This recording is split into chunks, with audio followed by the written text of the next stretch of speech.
하늘의 기쁜 소식을 전해주느라 진땀 빼는 천사 가브리엘, 엄상익 변호사님을 통해 만나보세요.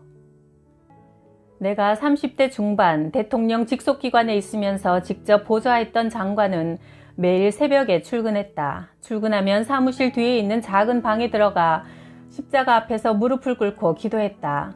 그를 보며 배의 중심을 잡는 바닥짐처럼 인생도 신앙이 있어야 흔들리지 않는 닷체 역할을 할 수 있겠구나 하는 생각이 들었다. 그는 대통령에게 제갈공명 같은 조언자로 실질적인 권력자였다. 그는 틈틈이 짜투리 시간을 이용해 성경을 읽었다. 그는 권력을 가지고 있어도 절대 남용하지 않았다. 권력은 곤경에 빠진 사람이나 힘들어하는 사람을 도와주고 억울하게 감옥에 잡혀간 사람을 석방시킬 때 소리 없이 사용했다. 어느 날 그는 차를 타고 가다가 제과점에 들러 빵을 사와서 운전기사와 함께 나눠 먹었다. 그 후 상관은 내게 측근을 다스리는 방법을 이렇게 말해주었다. 단팥빵이나 곰보빵은 우리에게 독특한 정서가 깃든 빵이지. 운전기사는 친동생같이 가족같이 유대관계를 돈독히 해두어야 해. 보좌관도 마찬가지지. 그런 관계는 단순한 직장 고용관계가 아니야. 친밀한 인간관계로 돈독히 맺어두지 않으면 문제가 생길 수 있어. 내가 모셨던 그는 지혜로운 인물이었다. 그는 내게 이런 말도 해주었다. 권력이란 남용해야 제맛이라고들 하지만 그 결과는 비참하지. 내가 30대 말 대통령이 나를 비서관으로 차출해서 청와대로 들어갔어. 대통령이 나를 아주 총애했지. 내가 40대 초반에 대통령은 나를 정치로 나가라고 하면서 먼저 대도시 시장으로 임명하려고 했어. 우선 생각하면 대단한 출세인 셈이지. 그런데 그렇게 드러나게 성공하면 살아남기 힘들겠더라고. 그래서 사양하고 세상에 드러나지 않는 자리를 선택했지. 시대의 경류가 소용돌이치고 대통령과 측근들이 감옥 가는 모습이 정권마다 있었다. 전두환 노태우 대통령이 구속되고 김대중 김영삼 대통령은 아들과 측근들이 징역 생활을 했다. 노무현 대통령은 자살하고 이명박 박근혜 대통령과 측근들은 또 감옥행이었다. 내게 공직자의 삶을 가르쳤던 그 선배는 지금 소박하고 조용한 산자락의 집에서 평화롭고 안락한 노년을 즐기고 있다. 그 시절 또 한 사람 특이한 모습을 한 상관이 있었다. 서울대를 졸업하고 국제관계 학위를 가진 그는 자기를 드러내고 출세의 사다리를 올라가려고 혈안이 된 사람들 속에서 투명인간 같은 느낌이었다. 말없이 자기 일만 했다. 남들은 권력자에게 노예처럼 아부하고 충성하고 기름진 고기 한 조각을 얻어먹으려고 했을 때 그는 항상 구내식당 창가에서 혼자 조용히 식판 위에 밥과 국으로 점심을 먹었고 늘 소박한 점퍼를 입고 다니며 보호색을 가진 동물처럼 눈에 띄지 않으려고 기억되지 않으려고 노력하는 사람같이 보였다. 어느 날 오후 내가 잠시 책상 위에 성경을 올려놓고 읽을 때였다. 성경을 읽으시네요.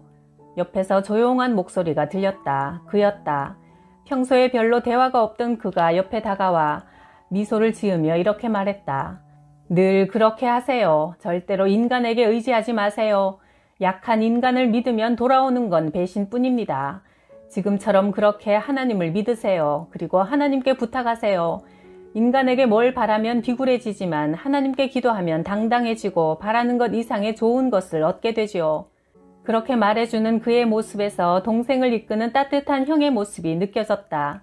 권력을 둘러싼 소용돌이 같은 인간의 물결 속에서 그는 움직이지 않는 바위 같은 모습이었다. 권력 근처에 있어보면 참 여러 가지 모습이 보인다. 장군 출신이 대통령 비서관을 찾아와 구걸하듯이 벼슬자리를 사정한다. 그렇게 구걸해서 벼슬을 얻고 나면 요정 여주인 앞에서 근엄하게 군림하곤 했다. 공천을 받기 위해 돈을 바치고 엎드려 절하는 사람도 보았다. 그들은 개에게라도 권력의 옷을 입히면 모두 다 그 앞에서 절을 할 것 같았다. 겉으로 보면 마네킹같이 매끈한 인간들이지만 그 영혼은 여러 가지 형태인 것 같았다. 개의 모습이 비칠 때도 있고 쥐의 형상, 뱀의 모습, 전갈의 형태가 나타나기도 했다. 그런 곳에서 내게 형 같은 충고를 해준 그는 하나님이 보낸 천사 같은 느낌이 들었다. 성경 속에서 예수님은 내게 이렇게 말씀하셨다. 네가 내 가르침을 따라 산다면 내 제자가 된다. 그러면 진리를 알게 될 것이고 진리가 너를 자유롭게 할 것이다. 얼마 후 나는 그곳을 그만두고 조그마한 개인 법률 사무소를 차려 자유인이 되었다. 30년 세월의 강이 흐른 지금 내게 형같이 조언해 주었던 그는 70대 중반이 되어 혼자서 성경을 읽는 은자 같은 생활을 하고 있다. 그는 자유가 무엇인지 내게 전해준 하나님의 심부름꾼이었다. 20년 전 나훈아의 인터뷰 기사를 읽었다. 인터뷰 전문가인 오홍진 씨가 이태원 뒷골목의 허름한 빌딩 사무실에 있는 나훈아를 찾아갔다. 그가 공연을 앞두고 아침부터 관중이 없는 빈 무대에서 연주자들이 초죽음이 되도록 리허설하는 이유를 물었다. 악보를 읽고 연주하는 건 고등학교 밴드부도 할 수 있어요. 악보 뒤에 있는 걸 읽어야 프로지요. 우리는 돈을 받고 노래합니다. 받은 값을 해야죠. 값은 그냥 안 나옵니다. 피나게 연습을 해야만 특별한 게 나옵니다. 우리는 노래를 듣는 분들한테 감동을 줘야 합니다. 노래 한 곡이 대개 3분 나가는데 이 3분 안에 감동을 주려면 참말 대단한 노력을 해야 합니다. 나라에서 훈장을 준다고 해도 거절하고 정치를 하라고 해도 사양했다는데 왜 그랬죠? 저는 그냥 나훈아 하는 것도 어려워요. 그냥 나훈아라뇨? 그저 노래하고 힘들면 술도 한잔 먹고 실수도 하고 말입니다. 그런데 훈장을 받으면 그 값을 해야 하지 않습니까? 받는 건 좋을지 몰라도 받고 나서 내가 어떻게 하란 말입니까? 여당 당직자가 나를 찾아와서 국가와 민족을 위해 정치를 하라고 하더라고요. 그래서 제가 국가와 민족을 위한다면 저는 노래를 불러야 한다고 했습니다. 남들 앞에 드러나거나 인기 속에 빠져 있으면 제 관리가 안 돼요. 그는 인터뷰어에게 이렇게 되물었다. 한 가지 물어봅시다. 울긴 왜 울어? 라는 내 노래를 이 세상에서 누가 제일 잘 부른다고 생각합니까? 마이클 잭슨이 저보다 울긴 왜 울어를 더 잘 부른다고 생각하십니까? 아니죠. 그거야 나훈아 씨가 최고로 잘 부르죠. 그러면 내가 뭘 해야 합니까? 정치를 해야 합니까? 노래를 해야 합니까? 그는 가수를 넘어 노래하는 철학자였다. 어느덧 70대 중반이 된 그는 여전히 흰 눈썹을 휘날리면서 국민들의 마음을 휘어잡고 있다. 원로 영화배우 신영균 씨의 인터뷰 기사를 보았다. 나는 유난히 영화를 좋아해 60년대부터 그가 출연하는 영화는 거의 다 보았다. 젊은 시절 스크린에 나오는 그는 믿음을 주는 스타일의 잘생긴 남자였다. 서울대 치대를 나와 치과의사 출신인 그는 당시 연예계에서 이색적인 존재였다. 내가 초등학교 시절 아버지는 신문사 사진기자였는데 어느 날 이런 말을 하셨다. 영화배우 신영균 씨가 촬영하는 장소에 갔는데 잘 나가는 배우라고 교만하지 않고 아주 겸손하더라고. 사람들하고 얘기도 털털하게 잘 하고 말이지. 배우 김지미 씨는 그를 이렇게 평가했다. 신영균 그 양반 입에서 남의 험담을 들어본 적이 없어요. 배우 엄앵란은 또 이렇게 말했다. 신영균 씨는 다른 사람들이 잡담할 때 혼자 대본만 읽고 영화 밖에선 목사님 같죠. 그는 국회의원을 하기도 했고 사업을 해서 엄청난 부를 이룬 인물이었다. 그가 말했다. 영화 빨간 마후라는 사격 장면이 많은데 엔딩 때는 실제 실탄을 사용했어요. 총알이 머리를 스쳐 조종석 앞 유리를 뚫고 지나갔죠. 다른 전쟁 영화에서도 전투 장면을 실감나게 하기 위해 강변 모래사장에서 진짜 폭탄을 터뜨리고 배우들을 뛰게 한 후 뒤에서 실탄 사격을 가했죠. 그때 같이 뛰던 최무룡, 황해, 박노식 모두 세상을 떠나고 저만 남았네요. 저는 연기 중에 죽어도 좋다는 각오였어요. 연기 도중 죽는 것을 영예롭게 여겼죠. 60년대는 성우의 녹음으로 대사를 삽입하던 때라 굳이 대사를 외울 필요가 없었어요. 다른 배우들은 프롬프트를 보면서 연기했죠. 하지만 나는 대본을 철저히 외웠어요. 이동할 때나 쉬는 시간에도 대사를 끼고 살았어요. 대사를 외워서 자기 것으로 만들어야 연기도 제대로 할 수 있으니까요. 신상옥 감독은 그가 우는 장면에서 10번 NG가 나면 다시 찍어도 10번을 모두 진짜 운다고 했다. 그는 배우뿐 아니라 사업가로도 성공했다. 그는 젊어서부터 출연료를 받으면 쓰지 않고 땅을 샀다고 한다. 대학 시절 나는 그가 소유한 명보극장에서 영화를 봤고 그가 운영하는 명보제과에서 데이트를 했었다. 그는 호텔도 소유한 부자가 되었다. 그가 국회의원일 때 다른 국회의원한테서 나는 이런 말을 들었다. 당에서 중국을 갔는데 말이야. 신영균 의원이 그중 제일 돈 많은 부자였는데도 얼마나 아끼는지 물건 하나 사질 않더라고. 그에 대해 신영균 씨는 이런 말을 했다. 아끼고 검소하지 않으면 절대로 재산이 모이지 않습니다. 그렇다고 써야 할 돈을 쓰지 않거나 분수에 맞지 않는 처신을 하지는 않습니다. 그는 명보 아트홀과 제주의 영화박물관을 사회에 기부했다. 기부 규모가 500억이 넘는다. 독실한 크리스천으로 살아온 그는 말한다. 나중에 내 관에 성경책 하나 함께 넣어주면 됩니다. 각 분야에서 이런 분들이 계속 나왔으면 좋겠다. 70년대 말 나는 군 법무관 시험을 보고 훈련을 받기 위해 광주 보병학교에 입소했다. 그곳에는 두 종류의 그룹이 합류해 함께 훈련을 받았다. 한 부류는 나같이 고시에 도전하다가 실패하고 차선책으로 법무장교 시험을 보고 들어온 사람들로 10년이라는 기나긴 기간 복무해야 했다. 다른 한 부류는 고시에 합격하고 짧은 군복무를 위해 입대한 사람으로 제대하면 판사나 검사로 인관되고 시간만 흐르면 앞날이 보장되는 사람들이었다. 고시에 합격하지 못한 내 경우는 상대적으로 위축되고 잘나가는 사람들에 대한 시기심이 있었다. 그런 시기심은 실속 없는 건방짐으로 표출되기도 했다. 그러나 우리 중에 독특한 겸손을 지닌 사람이 있었다. 지방대를 나온 그는 얼굴도 미남이 아니고 덩치도 작은 편이었다. 그는 누구에게나 먼저 다가가 자신을 낮추면서 공손하게 상대방의 훌륭한 점을 칭찬하고 인정했다. 그러나 나는 건방졌다. 계급이 높은 사람을 만나도 나는 나다, 너는 누구냐 하는 식으로 대해 적을 느려갔다. 그 친구는 달랐다. 사병에게까지 겸손하고 살갑게 대해주었다. 세월이 흘렀다. 동기생 중에서 그가 제일 먼저 장군이 됐다. 얼마 후 그의 장군 계급장에는 별 하나가 더 붙었다. 장군이 되어도 그의 태도는 예전과 다름이 없었다. 검은 장군차를 타고 어깨에 번쩍거리는 계급장을 달고 으쓱거릴 만도 한데 그는 그렇게 하지 않았다. 실패한 동기생들을 보아도 항상 온유하고 겸손하게 대했다. 그가 군 복무를 마치고 국제형사재판관이 됐다. 세계 각국에서 유능한 판사들이 차출되어 근무하는 곳이다.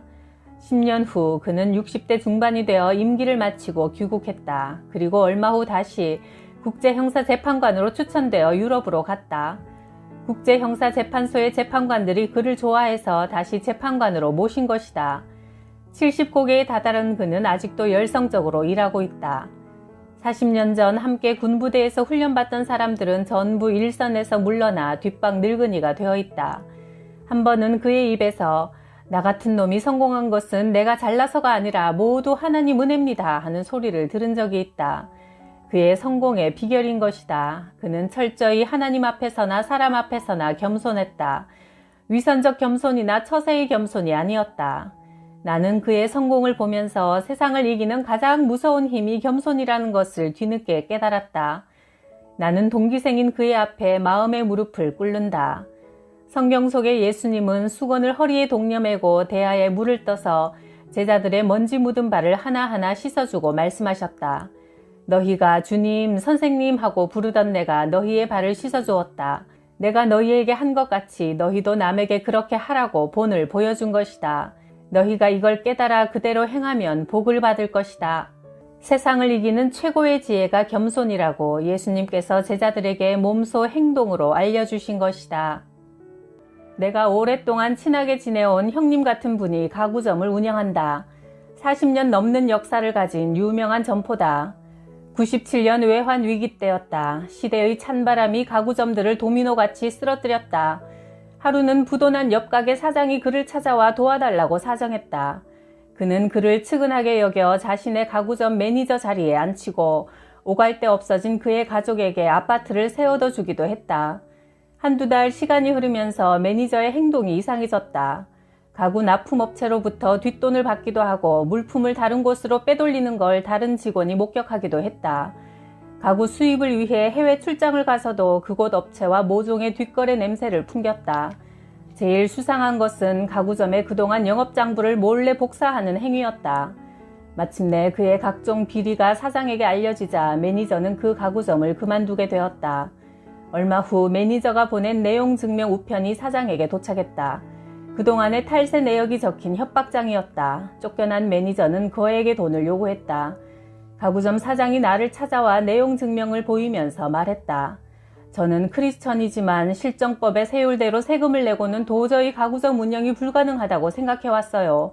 탈세를 인정합니다. 그리고 이런 협박장이 온 것은 하나님이 가구점 문을 닫으라는 계시로 받아들입니다.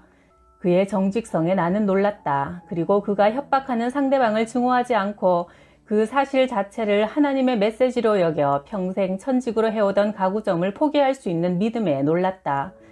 협박범이 나를 여러 번 찾아왔다. 배신을 감추려는 그는 교활한 입술로 다른 직원들의 모략으로 자신이 처량한 처지에 놓인 것처럼 슬픈 연기를 하며 내게 은근히 거액을 제시했다. 나는 그의 속에 들어있는 악령을 느꼈다. 나는 공갈범의 제의를 단호하게 거부했고 그가 고발했다. 수사가 시작됐다. 수사기관은 가구점 사장의 탈세를 낱낱이 밝혀가고 있었다. 제가 탈세해 왔던 게 맞습니다. 처벌을 받겠습니다. 그리고 가구점 문도 닫겠습니다. 사장은 담담하게 말했다. 절벽 같은 현실에서 더 이상 어찌할 수 없는 상황이었다. 세계 역사는 어느 면에서 보면 권력과 국민들 사이에 세금을 둘러싼 저항의 역사였다. 봉건 시대는 무거운 세금을 내지 못해 논밭을 버리고 산으로 도망가기도 하고 조직을 이루어 저항하기도 했다. 얼마 전 국회의원 친구로부터 이런 얘기를 들었다. 국회의원을 하니까 몰래 세금을 확 줄일 수 있는 특권이 있더라고. 그래서 국회의원 하는 사람도 있어. 재벌 회장인 모 씨는 지금 5번이나 국회의원을 하고 있잖아. 예를 들어 500억 세금이 나오는데 국회의원이 되면 세금을 100억으로 줄일 수 있다면 선거 비용을 빼고도 이익이 남는 거잖아. 그러니까 금배지를 계속 달고 있는 거야. 그런 사람에게 왜 표를 찍어주는지 정말 알 수가 없어. 국회의원직은 자기 재산을 지키기 위한 울타리인 것 같았다. 대기업의 고용 변호사들 업무 중에는 법을 악용해서 세금 안 낼 궁리를 하는 경우가 많다. 탈법을 눈 감게 하려고 뒤에서 뇌물이 많이 오가기도 한다. 나는 20년이나 옆에서 지켜본 성실한 가구점 사장이 무너져 내려야 한다는 게 안타까웠다. 그때 이해할 수 없는 기적이 일어났다. 세무서에 거액 추징이 없었다. 법원에 처벌도 없었다. 오히려 그동안 가구거리 점포 중 최고의 납세 실적이 드러났다. IMF의 태풍 속에서 그 가구점만 살아남았다. 그 후에도 20년이 넘게 그 가구점은 지금까지 잘 운영되고 있다. 머리에 하얗게 눈이 내린 80 노인이 된 가구점 사장은 지금도 그 가구점 구석방에 앉아서 손님을 기다리며 성경을 읽고 있다. 그가 내게 언젠가 이런 얘기를 한 적이 있다. 사업이 곤란해서 술을 먹고 방탕한 적이 있었어요. 그런데 하루는 괴로운 마음에 새벽에 성경을 펼쳐들었는데 그때 이상한 현상이 벌어졌어요. 그 안에 있는 글자들이 개미처럼 살아서 움직이는 거예요. 너무나 놀랐어요. 표현하지 못할 어떤 감동이 밀려와서 울면서 아버지한테 전화를 걸었지요. 아버지는 장로님이었거든요. 아버지는 내게 성령이 임한 거라고 말씀하시더라고요. 나도 지난 30년간 매일 성경을 읽어왔는데 성경이란 단순한 책이 아닌 것 같다. 그 안에 어떤 신비한 기운이 있어 그걸 펼쳐 마음으로 받아들이는 순간 하나님의 영이 내 안으로 스며들어 오시는 것이다. 성령이 인간의 영혼에 들어가면 사람들이 근본적으로 새로운 존재로 변화한다는 것이 기독교의 본질이다. 불교나 다른 종교의 수도 생활은 인간이 절대자에게 가기 위해 스스로 만들어가는 길이지만 성령은 하나님이 인간을 구원하시기 위해 보내신 방법이다. 성령이 독수리 날개같이 인간의 영혼을 태우고 하늘로 올라가게 한다. 70년을 살아보니 인간은 성령 아니면 악령의 지배를 받는 존재인 것 같다. 성경은 성령의 9가지 열매를 제시하고 있다. 그걸 얻은 자가 최고의 부자요 최상의 행복자라 믿는다. 예수께서 말씀하셨다. 누구든지 물과 성령으로 새로 나지 않으면 하나님 나라에 들어갈 수 없다. 요한복음 3장 5절 말씀.